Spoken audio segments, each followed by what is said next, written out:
अरब, पाकिस्तान, पाकिस्तान, पाकिस्तान, पाकिस्तान, पाकिस्तान, अरब, अरब, लश्कर तैयबा, लश्कर तैयबा, जिहादी माइंडसेट, जिहादी माइंडसेट, जिहादी माइंडसेट, जिहादी माइंडसेट, अरब, Lashkar Taiba, Lashkar Taiba, Pakistan, Pakistan, one demand, one solution, one demand, one solution, one demand, one solution, one demand, one solution, one demand, one solution, one demand, one solution, one demand, one solution, one demand, one solution, one demand, one solution, one demand, one solution, salary हमारी, salary हमारी, salary हमारी, salary हमारी, salary हमारी, आवाज दो, आवाज दो, we want, we want, we want, we want, अरब, अरब, मुर्दाबाद, मुर्दाबाद, मुर्दाबाद, मुर्दाबाद, पाकिस्तान, पाकिस्तान, लश्कर तैयबा, लश्कर तैयबा, लश्कर तैयबा, अरब, अरब, अरब, अरब, लश्कर तैयबा, पाकिस्तान, पाकिस्तान, पाकिस्तान, पाकिस्तान, पाकिस्तान, पाकिस्तान, पाकिस्तान। क्या कहना चाहेंगे? प्रदर्शन लगातार 222 दिनों से चल रहा है और पीआरएफ की लगातार धमकियां मिल रही हैं। जी बिल्कुल, पिछले 220 दिन से हम लोग प्रदर्शन कर रहे हैं। ये धरना प्रदर्शन इसलिए हो रहा है क्योंकि हम लोगों की जानों को कश्मीर में खतरा है। हम देखते आ रहे हैं आज से कोई 7 महीने पहले हमारे भाई बहनों की किलिंग्स, अभी भी इतने पिछले 7 महीनों से इतनी किलिंग्स हो रही है वहाँ पे, और अब थ्रेट लेटर पे थ्रेट लेटर आ रहे हैं डेली बेसिस पे। पहले जो थ्रेट लेटर्स आया करते थे उनमें लिखा जाता था कश्मीरी पंडित या नॉन लोकल या हिंदू, अब तो सीधे नामों के साथ थ्रेट लेटर आ रहे हैं और उनके साथ साथ उसमें एड्रेस भी मेंशन्ड है। तो आप समझ सकते हैं कि एम्प्लॉयज़ में डर का कैसा माहौल पैदा हो चुका है। ये लोग वहाँ नहीं जा सकते, हम लोग वहाँ इन हालातों में काम नहीं कर सकते। इसलिए हम लगातार हमारी एडमिनिस्ट्रेशन, एलजी एडमिनिस्ट्रेशन से रिक्वेस्ट कर रहे हैं कि प्लीज़ हमसे आके बात करिए और जो हमारी जेन्युइन डिमांड है उन्हें सुनिए, हमें रीलोकेट करिए जब तक कि कश्मीर में हालात सामान्य नहीं है। हम लोग ऑलरेडी बहुत सारी जानें गंवा चुके हैं, उसके साथ साथ आप लोग हमको सफ़र करवा रहे हैं, हमारी फैमिलीज़ को सफ़र करा रहे हैं क्योंकि आप हमारी सैलरीज तक नहीं डाल रहे हैं। जब सैलरीज आपने रोकी हुई है तो ये एक एम्प्लॉय नहीं बल्कि पूरी फैमिली को, पूरी कम्युनिटी को सफ़र करना पड़ रहा है। तो मैं आपसे फिर रिक्वेस्ट करती हूँ कि हम लोग यहाँ पे अपनी मर्जी से आके धरना नहीं दे रहे हैं। वहाँ पे हालात ऐसे बन गए क्योंकि टारगेटेड किलिंग्स हुई, इसलिए हम लोग वहाँ से उठ के यहाँ पे आ गए। हम लोगों को अच्छा नहीं लगता, हम लोगों को मज़ा नहीं आता अपनी फैमिलीज़ को छोड़ के यहाँ पे आके प्रदर्शन करने में।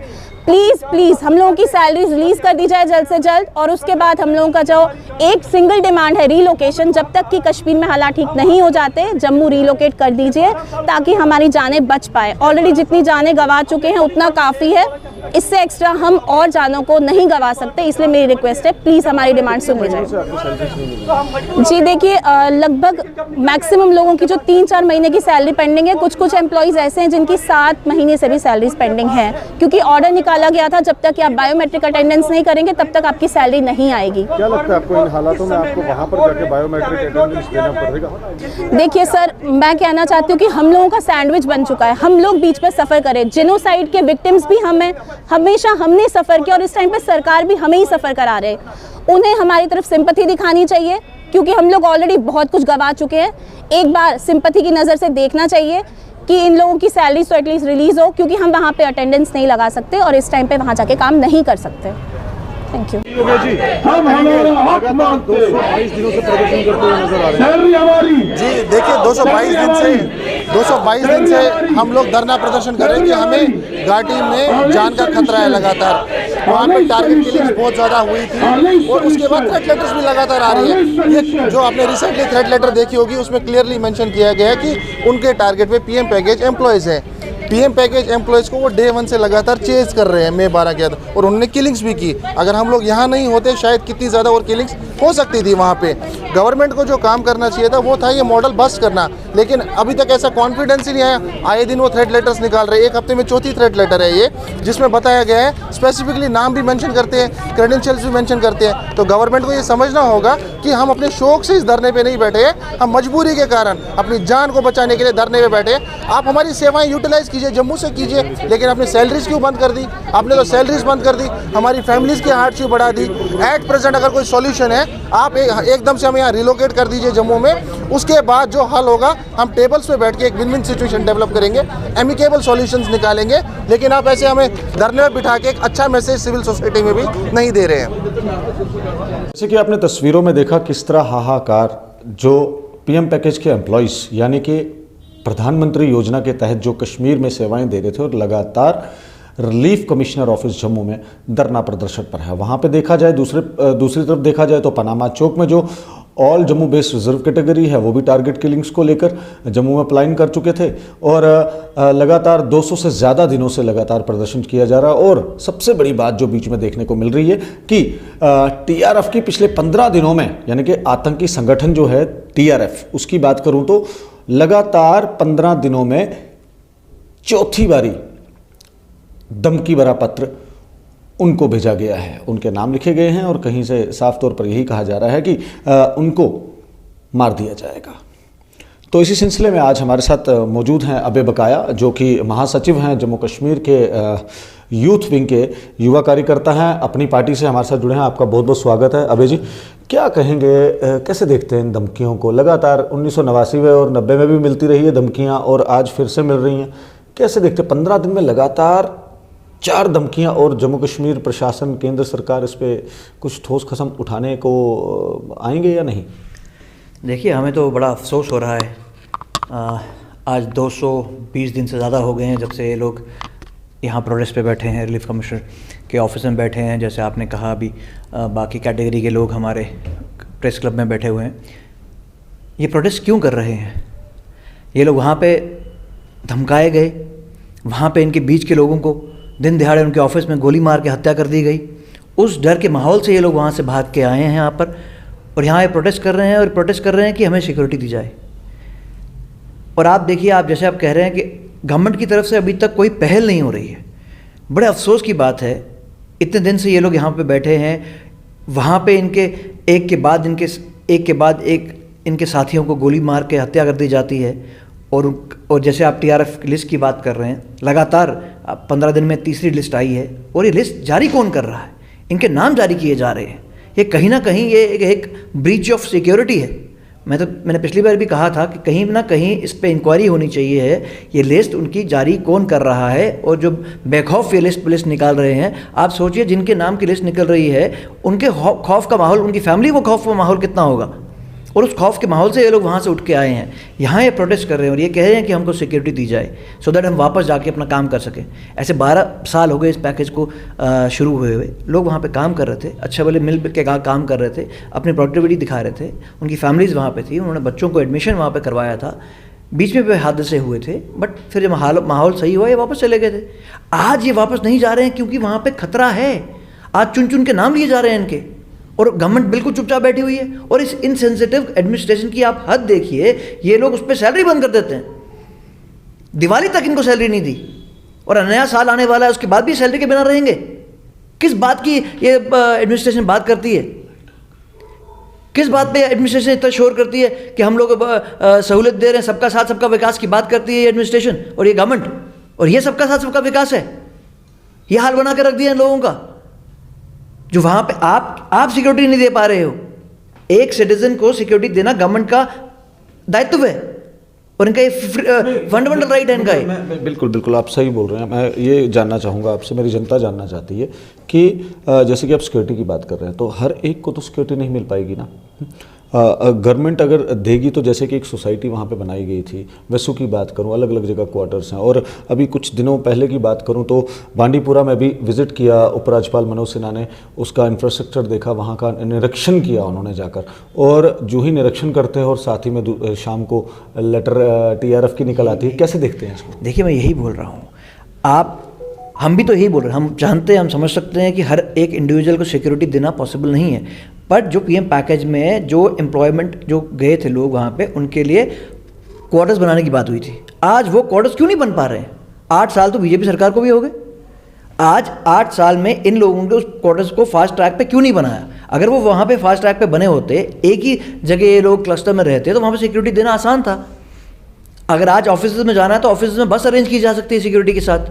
करने को बहुत कुछ है, पर ये करना नहीं चाह रही, विल नहीं दिखा रही गवर्नमेंट की। जैसे आप बोल रहे हैं, आज मनोज सिन्हा साहब वहाँ पर गए और उसके बाद एक लिस्ट जारी हुई, दैट मीन्स कहीं पे कुछ ना तो है ना। इस कॉन्स्पिरेसी को तोड़ना पड़ेगा, इस कॉन्स्पिरेसी को समझना पड़ेगा। कुछ लोग हैं वहाँ पे जो नहीं चाहते कि माहौल सही हो, चाहे कश्मीरी पंडित। देखिए, फिर बीजेपी कहती है कि 90 जैसे हालात नहीं है। ठीक है, 90 जैसे हालात नहीं, हम भी मानते हैं, क्योंकि आज आपने हमारी सिक्योरिटी फोर्सेज ने टेररिज्म को ख़त्म किया है, उस पर काफ़ी हद तक काबू पाया है। पर 90 में भी कश्मीरी पंडित टारगेटेड था, आज भी कश्मीरी पंडित टारगेट है। तो कश्मीरी पंडितों के लिए, समुदाय के लिए क्या बदला है? कुछ नहीं बदला है। तो ये समझना पड़ेगा। तो एक चीज़ में आपसे, जो मेरी जनता भी जानना चाहेगी कि जैसे कि आप गुलाम नबी आज़ाद बहुत बड़ा नाम है, जम्मू कश्मीर के पूर्व मुख्यमंत्री रह चुके हैं, मगर साथ ही साथ जब कांग्रेस से जुड़े हुए थे और अब डेमोक्रेटिक आज़ाद पार्टी का उन्होंने लॉन्च किया और जम्मू कश्मीर में वापस आके बसे हैं कि मैं जम्मू कश्मीर को चेंज करना चाहता हूँ, उनके बयानों को कैसे देखते हैं आप? जो कि उन्होंने अभी रिसेंटली बयान दिया कि जब मैं सत्ता में था तब मैंने होम मिनिस्ट्री को एक लेटर दिया था जिसमें उनके नाम थे, जो वैली के जितने भी नेता लोग हैं, लीडर्स हैं, वो मुअल्लफ उनका ताल्लुक जो है वो टेररिस्ट ग्रुप्स के साथ है, मिलिटेंट्स के साथ है। तो क्या बोलते हैं उसको, उस बयान को कैसे देखते हैं? आज वो ये निकाल कर सामने रहा, जब कांग्रेस में थे तब नहीं उन्होंने निकाले थे। देखिए, गुलाम नबी आज़ाद साहब एक बहुत बड़ा नाम है नेशनल पॉलिटिक्स में।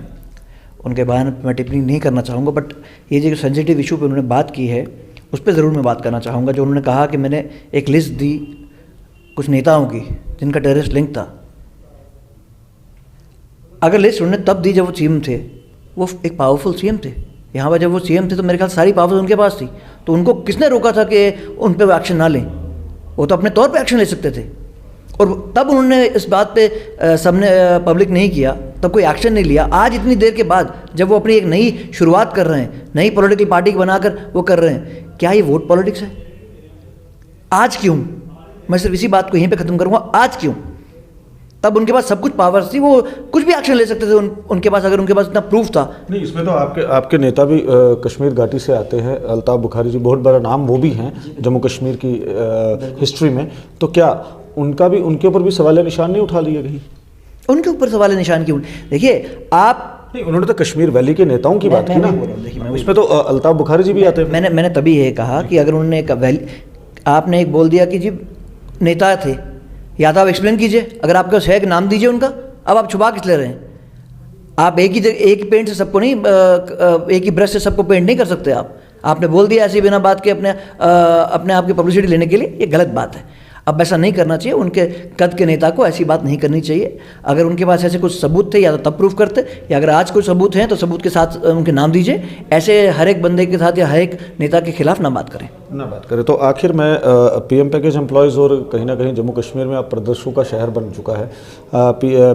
PHE वाले प्रदर्शन करते हुए नज़र आ रहे हैं, इरिगेशन वाले प्रदर्शन, ऑल डिपार्टमेंट डेली वेजर्स सारे आज परेशान हैं। उसको लेकर साथ ही साथ मैं PM पैकेज और ऑल जम्मू बेस्ड और रिजर्व कैटेगरी की बात करूं, इन सब के लिए आप केंद्र से और जम्मू कश्मीर प्रशासन के उपराज्यपाल से अपनी तरफ से और अपनी पार्टी की तरफ से क्या संदेश देंगे? देखिए, संदेश नहीं, हम तो इनसे रिक्वेस्ट ही कर सकते हैं। संदेश हम ये देना चाहेंगे कि जो ये लोग यहाँ पे बैठे हैं, इतनी देर से प्रोटेस्ट पे कर रहे हैं, और वाकई जम्मू कश्मीर हमारा प्रोटेस्ट का शहर बन चुका है। हर बंदा तकलीफ़ में है, हर बंदा दुख में है, पर उससे और दुख है कि इसको सुनने का, इनके दुख को सुनने के लिए कोई तैयार नहीं है। वो बड़ी अफसोस की बात है। अब आप बोल रहे हैं कि मैं इनसे क्या अपील करूं, इनसे क्या अपील करूं? ये तो गूंगी एडमिनिस्ट्रेशन है, बहरी एडमिनिस्ट्रेशन है। इनके पास इनके कानों को जू नहीं देखती है। इनके इतनी देर से लोग बैठे हैं, प्रोटेस्ट पे बैठे हैं एडमिनिस्ट्रेशन की तरफ से, इनके पास कोई जा नहीं रहा है, इनसे क्या अपील की जाए इंसान से? हम लोग फिर भी इसी जैसे अभी अल्ताफ़ साहब ने कहा कि जैसे ही हमारी सरकार आएगी और ऊपर वाले ने चाहा तो जल्द हमारी सरकार आएगी और हम इनको बताएंगे इन सबको इन एम्प्लॉयज़ को, PHE एम्प्लॉयज़ हों या जो भी हमारे एम्प्लॉयज़ डेली वेजेस हैं, इनको कैसे परमानेंट किया जाता है, ये हम बताएंगे परमानेंट कैसे किया जाता है। हर प्रॉब्लम का सोल्यूशन है अगर आप करना चाहो, पर यह सरकार सोल्यूशन नहीं करना चाहती है। इन्होंने हर एक को तंग करके रखा हुआ है, हर एक को फंसा के रखा हुआ है, हर एक को गुमराह करके रखा हुआ है। तो इस एडमिनिस्ट्रेशन से हमें कोई उम्मीद नहीं है, इसलिए मैं इनसे कोई अपील नहीं करना चाहूँगा। हाँ, सिर्फ इनकी सिक्योरिटी के बारे में अपील ज़रूर करना चाहूँगा कि इनकी सिक्योरिटी दी जाए सो दैट, और इनकी सैलरी जल्दी से जल्द रिलीज़ की जाए सो दैट ये अपनी जगह वापस आके काम कर पाएँ और जैसे काम करते थे, खुशहाली से काम करते थे, वैसे कर पाएँ। बहुत बहुत शुक्रिया बात करने के लिए अबे जी। इस टाइम हमारे साथ अबे बकाया जी थे, जो कि जम्मू कश्मीर के यूथ विंग के महासचिव हैं और अपनी पार्टी से बिलोंग करते हैं। और साफ तौर पर इन्होंने यही कहा, काफ़ी सारे मुद्दों पे बात हुई, PM पैकेज पे बात हुई, डेली वेजर्स पे बात हुई और गुलाम नबी आज़ाद के बयानों पर भी बात हुई। अगली अपडेट्स के लिए समीक्षा न्यूज़ नेटवर्क के साथ जुड़े रहिए और आपके सुझाव कमेंट बॉक्स में रखना ना भूलिएगा और इस वीडियो को ज़्यादा शेयर करिएगा। मेरा कैमरा पर्सन और मुझे विनीत कार्लू को दीजिए इजाज़त। नमस्कार।